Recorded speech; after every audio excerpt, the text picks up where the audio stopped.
গাজাবাসীকে জোরপূর্বক বাস্তুচ্যুত করার পরিকল্পনা বাস্তবায়নে অস্বীকৃতি জানানোর পর আবারও আলোচনায় মিশর।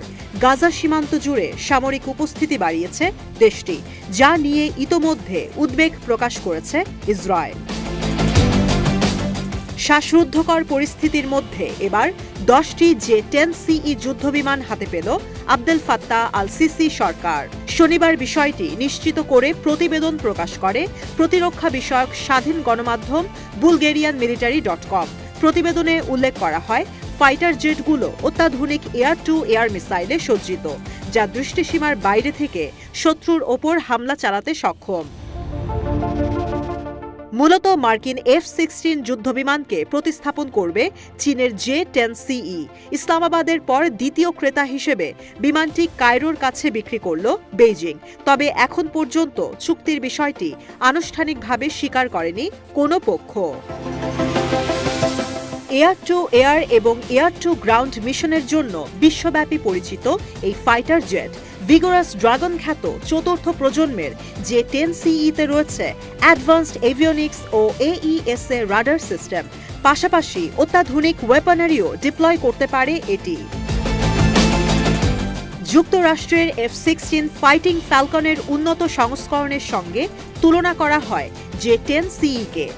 WS-10B সিঙ্গেল ইঞ্জিনের পাশাপাশি ফাইটার জেটটিতে পাওয়া যাবে PL-15 air to air missile ও imaging infrared seeker IIR PL-10। চীনা যুদ্ধবিমানটির প্রাথমিক কাজ এয়ার টু এয়ার কম্ব্যাট হলেও এটি স্ট্রাইক মিশন চালাতেও সক্ষম। তাই বিমানটিকে গেম চেঞ্জিং ফাইটার জেট হিসেবে অভিহিত করেন বিশ্লেষকরা। তাদের দাবি, এর উন্নত সেন্সর, ভিজুয়ালের armament, beyond visual range engagement ও লোয়ার রাডার সিগনেচার সমসাময়িক অনেক যুদ্ধবিমানের চেয়ে উন্নত। চীনা যুদ্ধবিমান হস্তান্তরের খবর এমন সময় এলো যখন সিনাই উপদ্বীপে নিজেদের সামরিক উপস্থিতি বাড়াচ্ছে মিশর। গাজা সীমান্তের ফিলাডেলফি করিডোর ঘিরে তৈরি করা হচ্ছে সামরিক স্থাপনা। ক্যাম্প ডেভিড চুক্তিকে সম্মান জানিয়ে কায়রোকে কার্যক্রম বন্ধের অনুরোধ জানিয়েছে তেল আবিব। তবে সিসি সরকারের দাবি, দীর্ঘদিন যাবৎ করিডোর দখলের মাধ্যমে চুক্তি সর্বপ্রথম IDF-এর পক্ষ থেকে ভঙ্গ করা হয়েছে। বিশ্লেষকদের শঙ্কা, গাজাবাসীকে জোরপূর্বক স্থানান্তরের প্রক্রিয়া শুরু করলে সিনাই হয়ে দখলদার সেনাদের ওপর হামলা চালাতে পারে মিশর।